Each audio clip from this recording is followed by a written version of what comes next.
partir de agora você vai imaginar um paraíso.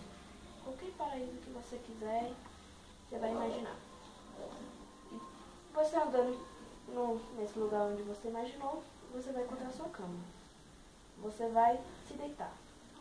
E você vai lembrar de um dia que você acordou cedo sem precisar. Muito cedo.